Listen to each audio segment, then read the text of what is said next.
This is Voices from the Field with Katie Lively and Jayden Mount. And today we have Carson Smith with us, middle infield and third baseman from Mendenhall, Mississippi. She attends Hartfield Academy and plays for Impact Gold National '07 Wilmore, and she is committed to Mississippi State. So thank you, Carson, for being with us today. And just tell us about yourself. Take us through your journey playing softball, when you really found a passion for it and decided that you really wanted to pursue it in college.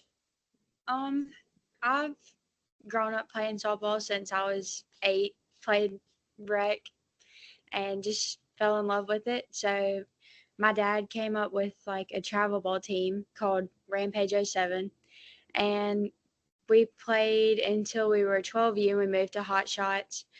And once Hot Shots was over, we played like 2 years of that. We moved to Bombers, which is the same team I'm on now, just a different name.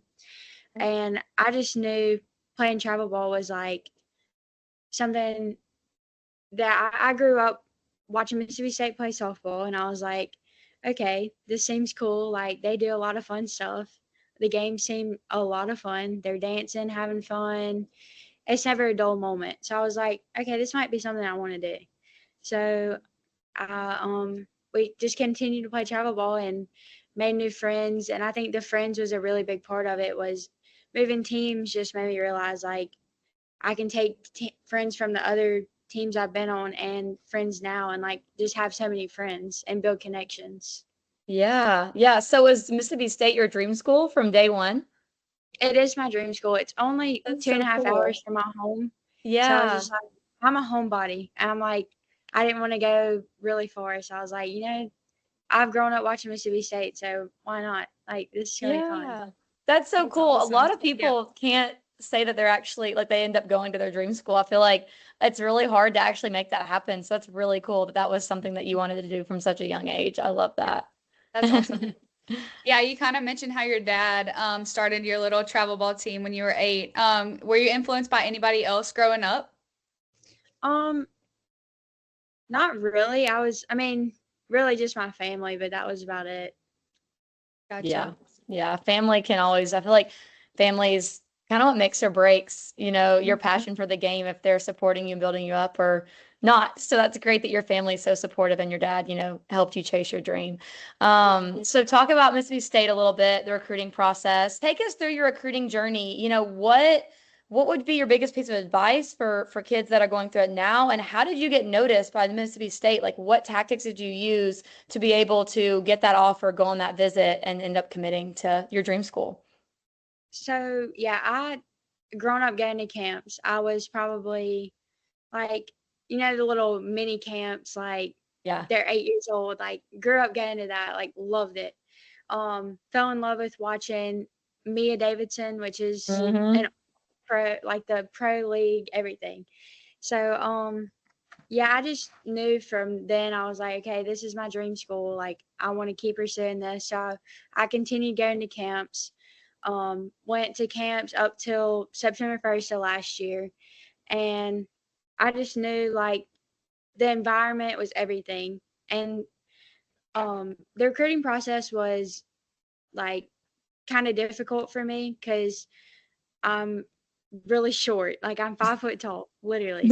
And I worried so much about that with like going to Tennessee or going to Florida or any of the other big SEC schools, because you can watch them on TV and all of them they're all like huge, and Right, right. like, that's kind of different for me. I'm very small, but I can say like Coach Ricketts was very supportive, and it was more about personality and who you are as a person, not Right. about what you look like, how tall you are, how big you are. Um, Yeah. but a piece of advice that I would give to anybody was go to all the colleges, go look at them, go camp, everything.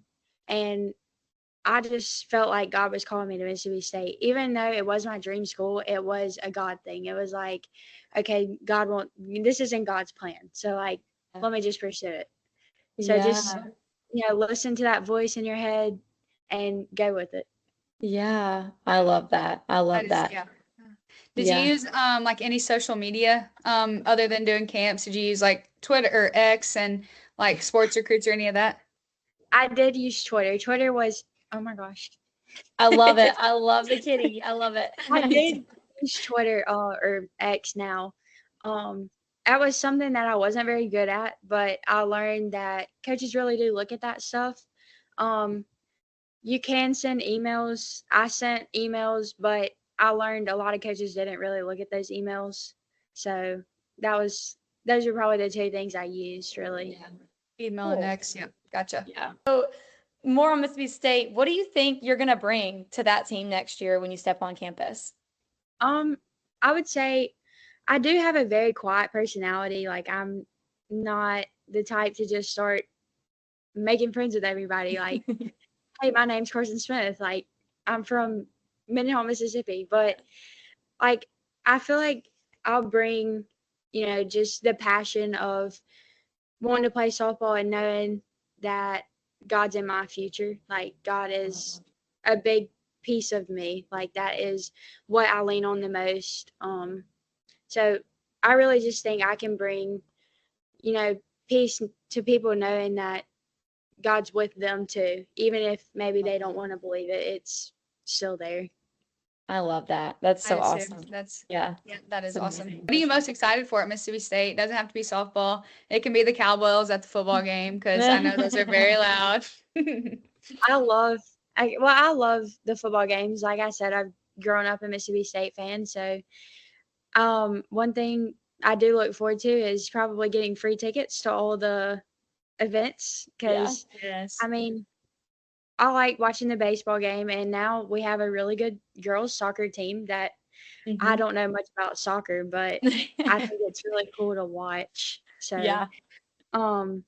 yeah, I look forward to getting to know new people from different states. Like I signed with a girl that is from New York, and like I've never met anybody from New York. So I was like, okay, this is really cool.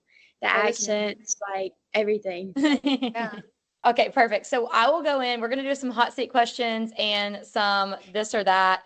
So I'm going to go with the hot seat questions first. So what is your go-to pump up song or pregame ritual that gets you in the zone for a big game?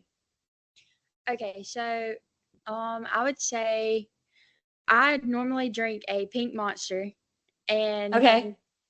my dad brings me about the third inning, he'll bring me a Gatorade and a Snickers. Now, half the time I do not eat the Snickers, but I'm thankful for the Gatorade. Yeah. So that's just like a reminder that like he's there and I'm playing because he got me started on something that I really enjoy. Yeah. So I go for the monster. I don't really listen to music, but if I do listen to music, it's gonna be like maybe some Christian music. If you could change one rule in softball to make the game better, what would it be? Say the leave in early rule because like I don't know, I just feel like that would be so much more fun. Like Yeah. I know I leave early a lot, but Yeah. they don't catch me sometimes. You're like, yeah, Well, yeah. And my thing is like if they don't see you with their bare eye, like more than likely the catcher isn't going to see you either. Like it's not going to be that big of a difference. Like right. yeah. So That's funny. What is the most embarrassing moment you've had on the softball field? I would definitely say I was playing. It was like raining one game, and I was up to bat, and I like literally slung my bat over the dugout because my hands were soaking wet, and it my went God. under the dugout. So we had to pause, and like somebody had to go get it from outside the fence and bring it back to me. That's And I was even just worse. like, Oh That's my funny. gosh. Good thing it didn't hit anybody though. That would have been worse. So at least it didn't hit anybody. Goodness. What is your favorite post-game snack or meal? Post-game snack, probably like a sour candy. Yeah. Not a big candy person, but if I am a candy person, it's gonna be sour candy. What kind do you like? Like the Sour Patch Kids. Oh, yeah. Those are a good one. This one for me. What is the most unexpected skill or hobby that you have outside of softball? I actually ran track for a while. Okay. And I was in the 100 meter. You would not expect this because I'm so short. That like my legs move really fast, and I don't understand how. But yeah, they That's had me awesome. sprinting 100 meters. Oh my There gosh, you did you like go. it? I did like it. I did it for a long time, and then Okay. I was like, yeah, I'm okay. We'll go into this or that. So I'll just ask you this or that, and you just choose one of the two. Okay, So batting gloves or no batting gloves? batting gloves. Indoor or outdoor workout? Mm, I like outdoor. I like the breeze, the outdoor nature. Yep, for sure. I like being Yeah. outside too. Weightlifting or conditioning? Weightlifting, Gatorade or Powerade? Gatorade. Day game or night game? Night game. Yep, Yeah. for sure. Do you wear a visor or headband? I wear a visor. Do you like to play in the cold or the heat? Oh, I don't like the cold because of the heat. I think the heat. Yeah. love Yes, I think softball is the worst sport to ever play in the cold. I Ugh. agree. 100%. 100%. And then, what is your favorite uniform combo that Mississippi State wears? I love the black, the all black. It's Yes. like black and it has state in The maroon. script. Yeah. Yes, I love Yeah. that. That I was love a script. trip. Yeah. I love an all black. I think all black, regardless of what your colors are, all black is, I think it looks so good. Agree. Okay, so last question, and we'll let you go. If you could invite 3 softball players for dinner, for a night of conversation and advice, they can be past or present softball players, who would you pick, and what would be the main topic of your discussion? I would probably pick Mia Davidson, Yeah. Montana Fouts, hmm and I want to say her name's Najiri Canada. Yeah. Kennedy. Yeah. I always get that mixed up. Yeah. Yeah. Just kind of asking them how, like, I know all of them they're all really good, and everybody can kind of know their names. Like, Right. again, if anybody plays softball, that you're gonna know Right. those three. You're gonna be like, okay, yeah, I know them. Yeah. But like, kind of see how they made an impact on the game, and like, just see how that affected them, I guess, like Yeah. how they went into knowing, I'm good, but I can't let being good like overcome me. Like, I still have to push myself to be my best. Yeah. Yeah. Thank you, Carson, for getting on a call with us. I love getting to know you, and I'm so excited to watch you play next year. So I wish you the best of luck in your school ball season, your summer ball season, and we will talk soon. And please feel free to reach out if you ever need anything from us. Yes, ma'am. Thank you. Yeah. Thank you. Have a welcome. great Nice to day. meet you. Happy Thanksgiving. Yep. Happy Thank you. Thanksgiving. Y'all too. Thanks. Bye. Bye.